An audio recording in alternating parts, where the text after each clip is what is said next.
Hello दोस्तों, एक बार फिर से आप लोग अपने यूट्यूब चैनल टेक्नोलॉजी चैनल में बहुत बहुत स्वागत है। दोस्तों, अगर आप चैनल पर नए हैं तो चैनल को सब्सक्राइब कर लीजिएगा, ठीक है दोस्तों। और यहाँ पीसी के जस्ट बगल में बेल आइकन है, इसको दबा दीजिएगा। बेल आइकन को दबाने से फ़ायदा ये होगा कि मेरी जो भी नई वीडियो आएगी उसका नोटिफिकेशन आपको सबसे पहले मिल जाएगा। दोस्तों, वीडियो देखने के बाद अगर आपको अच्छा लगेगा तो वीडियो को लाइक कर दीजिए, ठीक है। दोस्तों में शेयर कर दीजिए। और अगर वीडियो से रिलेटेड आपको कोई क्वेरी है, कोई दिक्कत आता है, ठीक है, या फिर आप अपना खुद का कोई सुझाव देना चाहते हैं तो मुझे कमेंट करके ज़रूर बताएं दोस्तों, ठीक है। तो चलिए बिना समय गंवाए शुरू करते हैं।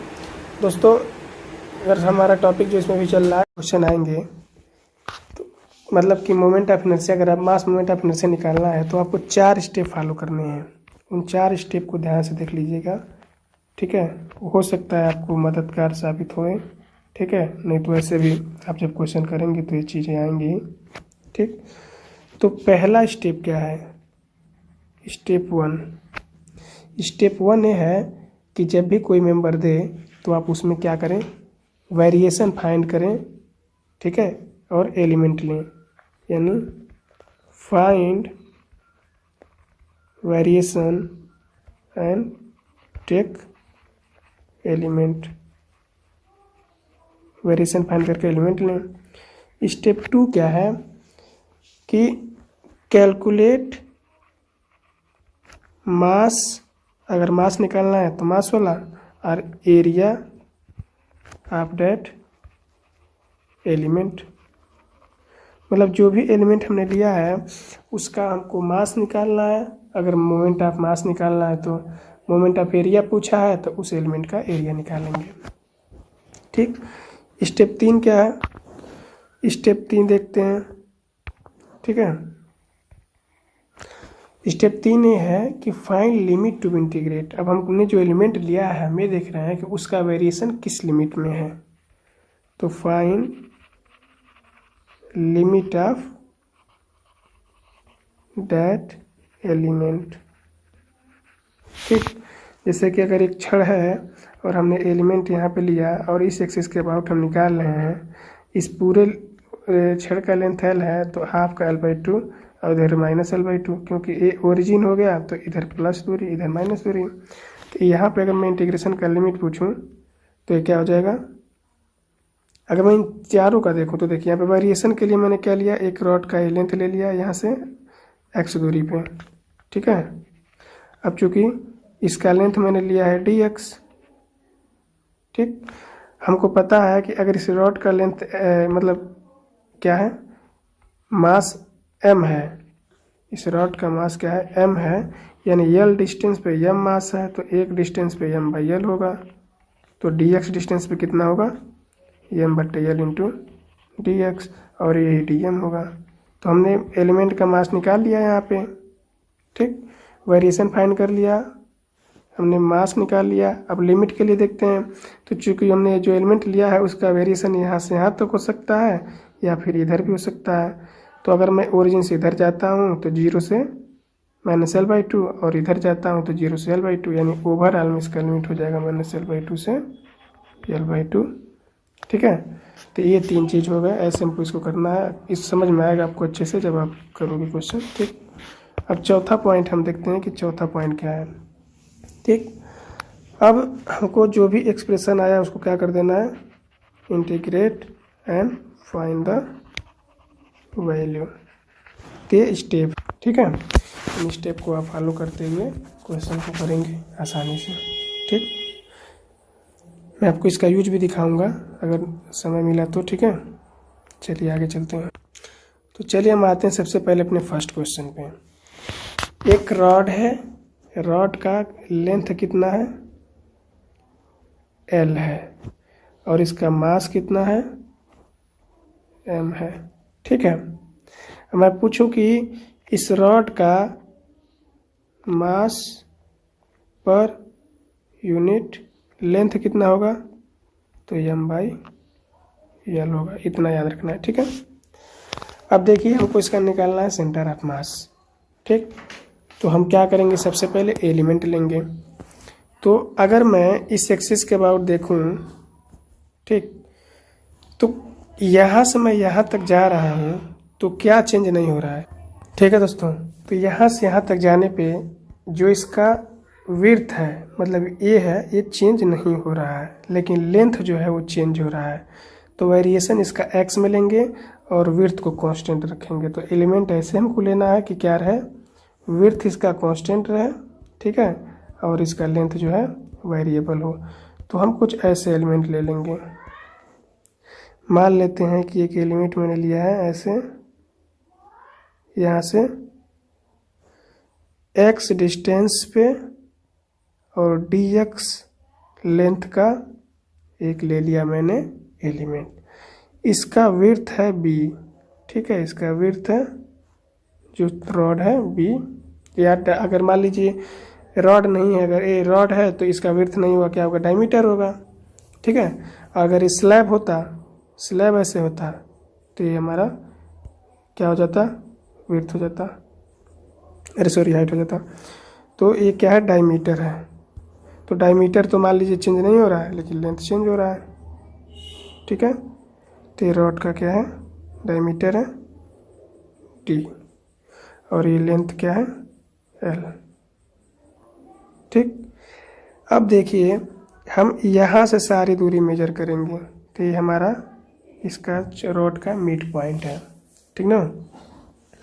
अब हमको इस एलिमेंट का क्या निकालना है, इस एलिमेंट का हमको निकालना है मास, ठीक, ठीक है। तो x दूरी पे dx लेंथ का हमने एक एलिमेंट लिया है, ठीक है। हमने ये देखा कि इस रॉड का क्रॉस सेक्शन d है, जो क्रॉस सेक्शनल डायमेंशन d है वो हर एक जगह सेम है, बस लेंथ वेरी कर रहा है। तो उसी हिसाब से मैंने एक एलिमेंट ले लिया dx लेंथ का। अब इसका मुझे मास निकालना है dm, मान लीजिए इसका मास है, ठीक। हमको अच्छे से पता है कि l लेंथ पे कितना मास है, यानी रॉड l है, अगर l लेंथ की है तो इसका मास m है। तो रॉड का लेंथ 1 मीटर होता, तो इसका m/l हो जाता। तो अगर इसका dx लेंथ है तो मास m/l इंटू dx हो जाएगा, ठीक है। और यही हमारा हो जाएगा dm, उस एलिमेंट का मास, ठीक। बस हमको इतना ही मेहनत करना है इसमें। अब इसके बाद दूसरा चीज़, पहला तुमने वेरिएशन देखा, दूसरा मैंने dm निकाला। पहला स्टेप यही था ना कि वेरिएशन देखेंगे कि कौन सा डायमेंशन वेरी कर रहा है और कौन सा कांस्टेंट है। तो यहाँ पे डायमीटर कांस्टेंट था और लेंथ वेरी कर रहा था, तो मैंने लेंथ वाइज इसका एलिमेंट लिया। दूसरा पॉइंट क्या था कि हम उस एलिमेंट का मास निकालेंगे, निकाल लिए। अब तीसरा हम इसका लिमिट देखेंगे, क्योंकि ओरिजिन से ये -l/2 इधर जाएगा और +l/2 इधर जाएगा, तो इसका लिमिट हो गया -l/2 से +l/2, तो लिमिट भी मिल गया। अब हम एक्सप्रेशन लिखेंगे। हमको अच्छे से पता है कि किसी भी रॉड का जो कंटिन्यूअस है उसका centre of second moment of mass क्या हो जाएगा, वो जहाँ से जितनी दूरी पे है उसका स्क्वायर इंटू, या फिर बेसिक से ही चल लेते हैं, याद नहीं करना पड़ेगा। तो सबसे पहले हम फर्स्ट मोमेंट निकाल लेते हैं, मोमेंट ऑफ मास। तो मास कितना है dm, और इस एक्सिस x से परपेंडिकुलर दूरी कितनी है x। तो फर्स्ट मोमेंट आ गया, इसको ऐसे भी लिख सकते हैं, ठीक। अब सेकेंड मोमेंट ऑफ मास यानी m1 इंटू x, जो फर्स्ट मोमेंट था उसमें हम उसका मोमेंट निकाल लेंगे इसी एक्सिस के अबाउट। तो फर्स्ट मोमेंट था x into dm into x, अब x मिलके हो गया x² dm। ये क्या था, di था, और ये क्या था, dm1 था। तो हमको i निकालना है, तो मैं क्या करूँगा, मैं लिमिट के अंदर इस di को इंटीग्रेट कर दूंगा, यानी कि लिमिट के अंदर x² dm हो जाएगा, ठीक। लिमिट कितनी है, -l/2 से l/2, ठीक है। अब यहाँ से क्या हो जाएगा मेरा, ये प्रॉपर वे में थोड़ा इसको लिख दें, ठीक है। मैंने इसको वहाँ पे रख दिया। अब देखिए, तो i हमारा क्या हो जाएगा, -l/2 से l/2, इस dm की वैल्यू मैं रख दूंगा, तो कितनी आ जाएगी, m/l इंटू dx, और x² पहले से था ही, तो m/l को मैं कर ले रहा हूँ बाहर, माइनस एल बाई टू से L by two x square D x.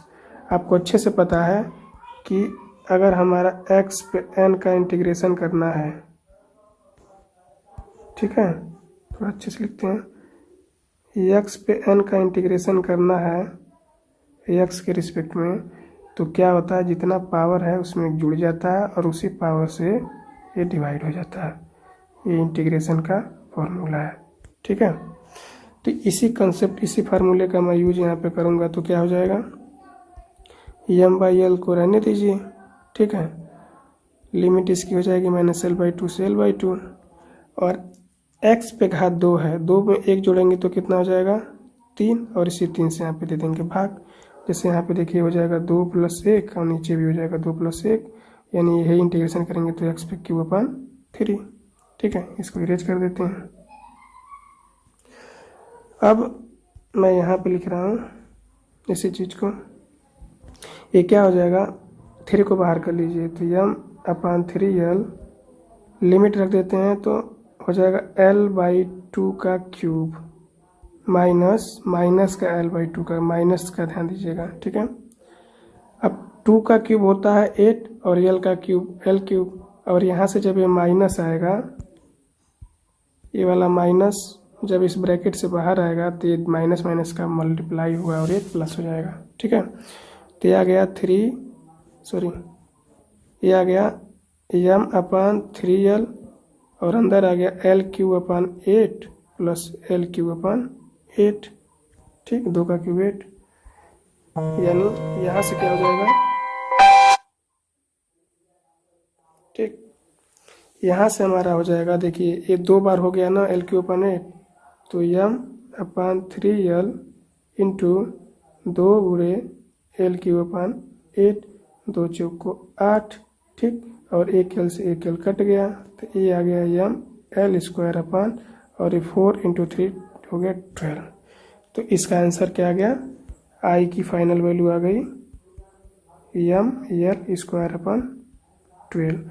तो एक रॉड का उसके सेंट्रोइडल एक्सिस के अबाउट, उसके मिड पॉइंट से जाने वाले एक्सिस के अबाउट, जो x है, मोमेंट ऑफ मास या फिर सेकेंड मोमेंट ऑफ मास या मोमेंट ऑफ इनर्शिया, ठीक है, मास मोमेंट ऑफ इनर्शिया कितना हो जाएगा ml²/12, ठीक। तो रिजल्ट को याद रखना, ठीक है। मैंने इसको थोड़ा सा अरेंज कर दिया है। तो यहाँ से I कितना आ गया, रॉड अबाउट x, ये आ गया ml²/12। इसको एकदम जहन में बैठा लेना है, ठीक है। एग्जाम में इससे डायरेक्टली क्वेश्चन एकदम आता है, वाइब्रेशन वगैरह में भी, ठीक है। और स्ट्रेंथ ऑफ मटेरियल में तो इसका कम यूज होगा, लेकिन स्ट्रेंथ ऑफ मटेरियल में इसका यूज ही नहीं होगा। इसका यूज कहाँ पे होगा, टोम में, और स्पेशली कहाँ पे, वाइब्रेशन, ठीक है। तो वहाँ पे इसका यूज होगा, टोन में, वाइब्रेशन में, जब हम निकालेंगे क्या, नेचुरल फ्रीक्वेंसी, ठीक है।